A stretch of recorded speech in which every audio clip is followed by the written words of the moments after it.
9 aspects du business Amazon FBA que j'aurais aimé connaître avant de le démarrer. Bonjour à tous, je m'appelle Télimax, je suis un vendeur professionnel sur Amazon et j'enseigne les techniques et les stratégies qui vont vous permettre de générer des revenus récurrents et croissants avec le business model Amazon FBA et le private label ou la création de marques propres. Alors, si vous êtes nouveau sur cette chaîne, si vous voulez bien vous abonner en cliquant sur le bouton situé en dessous de cette vidéo, pour recevoir tout simplement les notifications des prochaines sorties vidéo. Et je vous promets toujours de vous délivrer des contenus de qualité. Alors, cliquez juste ce bouton pour moi. Alors, dans cette vidéo, je vous donne les 9 aspects du business, les aspects les plus importants que j'ai appris en créant ma propre entreprise Amazon. Et je vous exhorte ici, si vous démarrez surtout votre business Amazon FBA, prenez juste la dizaine de minutes pour regarder cette vidéo, car cela pourrait littéralement vous faire économiser des mois et beaucoup d'argent. Maintenant, je voulais ici commencer par dire un grand merci à chacun d'entre vous qui est abonné, et parce que nous avons atteint plus de 2000 abonnés. J'ai aussi reçu ce commentaire et c'est ce qui me pousse à toujours construire, établir cette chaîne. Et j'espère, je sais qu'à long terme, nous allons pouvoir avoir une communauté ici, communauté incroyable sur cette chaîne. Alors, le premier conseil ici est de commencer correctement. Démarrez votre business Amazon FBA de façon correcte. Maintenant, que vous viviez en France, en Europe, en Afrique, en Asie ou aux US, dans un pays accepté par Amazon ou en dehors de cela, que vous viviez dans un pays non accepté par Amazon, le fait de démarrer correctement ce business est toujours important pour vous. Alors, si j'avais su ce que je sais maintenant, je me serais économisé probablement environ 3 mois au début et sûrement plus de 3000 €. Si vous ne vivez pas dans un pays accepté par Amazon, créez une entreprise dans un pays accepté. Et si vous vivez dans un pays accepté et que vous souhaitez faire du Amazon FBA dans un pays dans lequel vous ne résidez pas et que votre processus d'inscription est assez simple, pensez toujours à cet aspect du business, à savoir la conversion de devises. Ou comment allez-vous optimiser le transfert de vos capitaux dans la devise de votre pays de résidence. Voilà. Alors, cela aurait pu économiser des milliers d'euros ou dollars en frais bancaires. Si j'avais commencé à utiliser les services de conversion de devises, les services que j'utilise aujourd'hui depuis le début des plateformes comme TransferWise ou World First, il y a beaucoup à faire. Voilà, si vous souhaitez en savoir plus, regardez cette vidéo ici ou vous pouvez la trouver dans la description de la vidéo. Mais avant tout, configurez votre business correctement en termes de localisation de votre entreprise ou de votre siège, ainsi que l'emplacement de vos comptes bancaires ou de la conversion de devises que vous utilisez pour les paiements d'Amazon. Voilà. Maintenant, vous optimisez votre structure. Vous vous installez sur le long terme et vous allez booster votre rentabilité. C'est aussi simple que cela. Et maintenant, le numéro 2 est votre flux de trésorerie. Voilà. Cet aspect me déroute, mais les flux de trésorerie ne sont jamais évoqués dans ce business model et dans les produits physiques, alors que c'est exactement le point le plus important. Tout simplement parce que cela aura un impact sur le budget de votre premier produit. Si j'avais su plus à ce sujet au début, j'aurais eu beaucoup moins de situations inextricables où j'ai essayé de me débarrasser, par exemple, des stocks excédentaires. Et il y en aura toujours Vous savez, alors, regardez ma vidéo sur les flux de trésorerie dans la description. Mais en résumé, voici ce que vous devez savoir. Lorsque vous choisissez un produit et que vous avez trouvé un fournisseur et que vous êtes sur le point de commander un produit, donc ce produit-là, eh bien, vous en apprendrez davantage sur le coût d'exécution. Quand je parle ici de coût d'exécution, eh bien, cela signifie tout simplement les coûts de fabrication plus les frais d'expédition. Tout ce qu'il vous en coûte pour amener votre stock donc, dans l'entrepôt d'Amazon. Maintenant, plusieurs vendeurs en fait utilisent leur budget complet dans le coût d'exécution. On va dire ici 3 000 €, d'accord? Donc, moi, j'ai un budget 3 000 €. Voilà. Cela va me coûter le produit une fois débarqué. Donc, ici en Europe, en France, peu importe. N'oubliez pas que lors de votre première commande, vous devez maintenant vendre tout ce stock. C'est l'idéal. Au lancement de votre offre, en fait, vous allez avoir un coût supplémentaire élevé car vous n'avez pas a priori d'avis. Normal. Vous venez de lancer votre fiche produit. Vous n'avez pas de classement ou de BSR.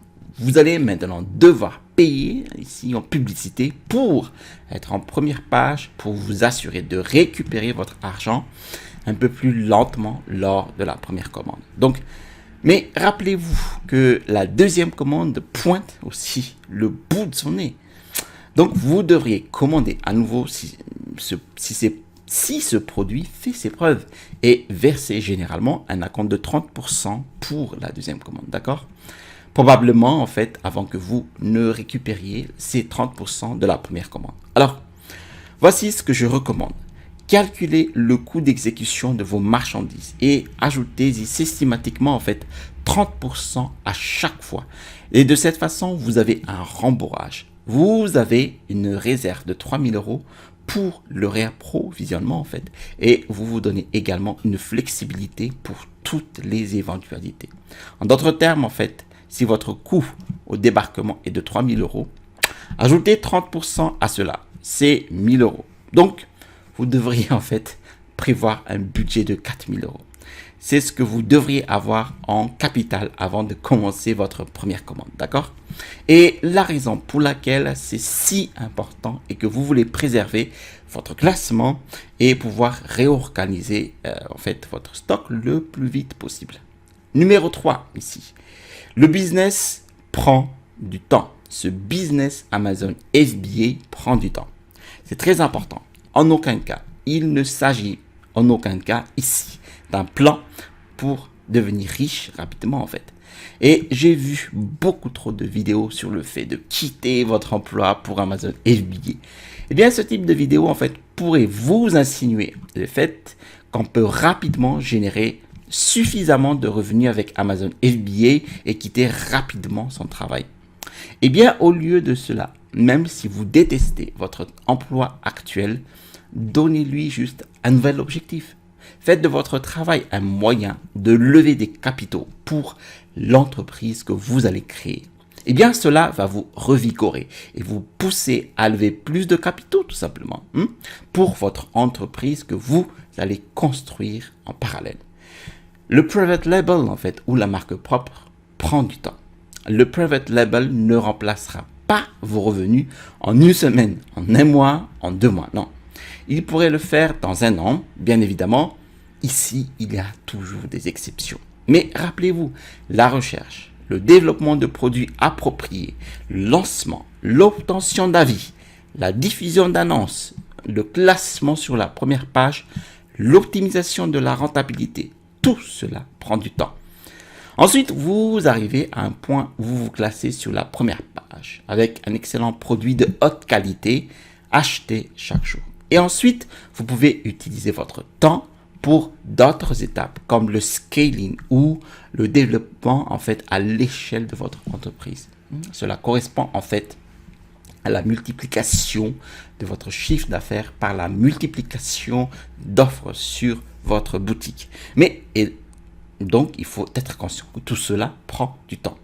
Ayez donc une mentalité à long terme sur le sujet. Ne quittez pas votre emploi pour commencer. Créez du capital et travaillez dessus jusqu'à ce qu'il remplace votre revenu et vous donne la liberté de vous concentrer pleinement sur ceci. Maintenant, numéro 4. Doublez ce qui fonctionne. Si j'avais su en fait cet aspect au début, eh bien j'aurais certainement eu beaucoup moins de produits défectueux. Ne vous développez pas trop rapidement. Je vois que beaucoup de vendeurs en fait posent souvent cette question. Combien de produits avez-vous dans votre boutique? Eh bien, cette question fait émerger en fait un faux problème en termes de mentalité. Et je vous exhorte à y penser vraiment différemment. En fin de compte, pourquoi démarrez-vous cette entreprise? Vous voulez faire du profit, bon, comme tout le monde en fait. Vous souhaitez créer une entreprise rentable et je peux vous le dire à coup sûr. Eh bien, un excellent produit est 1 milliard de fois meilleur que 3 produits médiocres. N'essayez pas de vous développer rapidement pour dire aux gens que vous avez 33 produits en cours, plutôt que 3 produits incroyables, ce qui vous rapporte beaucoup d'argent et vous permet tout simplement de vous concentrer sur ce qui marche. Eh bien, chaque ASIN, donc ASIN, c'est le numéro d'identification unique d'un produit ou d'un fiche produit sur Amazon. Voilà. Eh bien, chaque ASIN a une certaine quantité de travail nécessaire pour la donner vie en fait, pour donner vie à cette ASIN. Vous devez faire vos recherches, vous devez trouver un fournisseur, établir une relation avec le fournisseur, créer des listings, des photos, des descriptions, etc., etc. Pour vous développer rapidement, vous devez vous mettre en place. Vous devez dépenser toute cette énergie et ces efforts, ainsi que du temps et de l'argent. Alors que si vous vous concentrez sur la fabrication de votre premier produit vraiment bon, eh bien cela vous servira encore beaucoup mieux et cela va créer de l'efficacité à cet égard. Donc vous devriez au moins vendre via la commande numéro 2 de votre premier produit avant même d'envisager de payer un acompte sur le deuxième produit. Ne vous développez pas trop rapidement. Maintenant le numéro 5. N'ayez pas peur de la concurrence. Donc, la plupart des marques d'entreprise qui réussissent, vous constaterez souvent que cela a commencé avec une certaine forme de passion. Ce sont les choses qui créent de l'enthousiasme et permettent aux gens de continuer à travailler pour faire quelque chose de grand. Eh bien, dans votre recherche, vous allez probablement rencontrer des opportunités ou des produits qui vous stimulent de la même manière. Maintenant, l'une des choses qui va probablement vous embêter, ce sont les chiffres de vente. Et encore une fois, si vous allez faire cette stratégie de concentration de l'offre en essayant vraiment de fabriquer un bon produit au début, et vous constaterez souvent qu'il y a de très bonnes ventes, mais là où il y a beaucoup de ventes, eh bien la concurrence monte aussi assez vite. Maintenant, bien que ce domaine puisse avoir de plus en plus de concurrence, eh bien je préfère consacrer beaucoup de temps et d'efforts à la créativité pour créer un meilleur produit dans ce domaine. Parce que je connais le long terme. Ce marché va me rapporter une tonne de ventes plutôt que de viser un fruit à la portée de main, de faible vente, une zone de faible concurrence. Car il semble plus sûr, non? Vous pouvez battre cette concurrence avec le temps. Il s'agit souvent de savoir qui est prêt à souffrir le plus. Votre objectif est de solidifier vos positions et de voir des ventes incroyables à long terme, comme vous l'avez vu en fait sur de nombreux marchés où les mêmes concurrents font une énorme quantité de ventes chaque jour. Donc, mon point de vue ici est de ne pas laisser en fait la concurrence vous éloigner tout simplement d'un business que vous voulez vraiment construire et faire. Et un business qui vous excite. C'est probablement ce qui vous permettra de réussir ici. Et quand cela devient vraiment difficile, vous aurez toujours cet enthousiasme supplémentaire pour continuer à avancer. Maintenant, le numéro 6. Faites donc très attention aux autres marques. Une fois, en fait, j'ai eu un stagiaire, donc quelqu'un que j'ai coaché, quelqu'un qui a pris ma formation. Et en fait, ce stagiaire a eu un problème avec l'un des principaux concurrents d'Amazon. Bon, je ne vais pas les nommer, mais il a eu un problème avec eux parce qu'ils sont venus vers lui tout simplement pour sa marque propre, qui, selon eux, était similaire à leur nom. Même s'ils n'étaient même pas dans le même business model, mais sur Amazon. Des milliers d'euros plus tard, 4 000, 5 000 euros, le stagiaire a réussi à surmonter tout cela, à vendre le stock restant et à changer le nom de sa marque.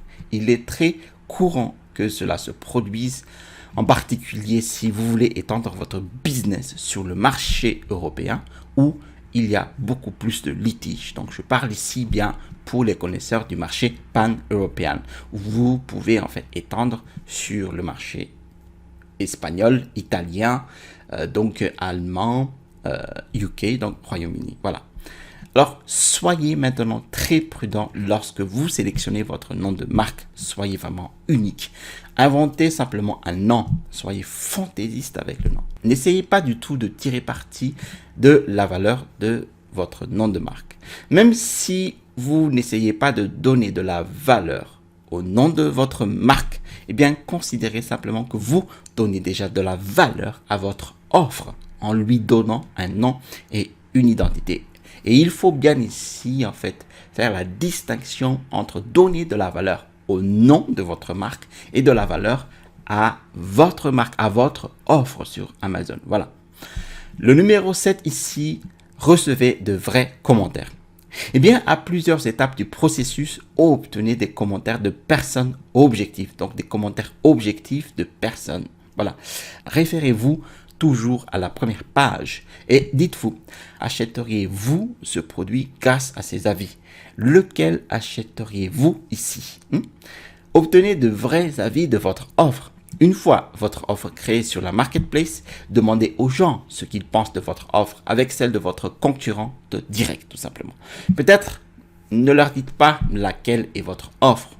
Ce procédé, en fait, vous donnera tout simplement des avis très utiles.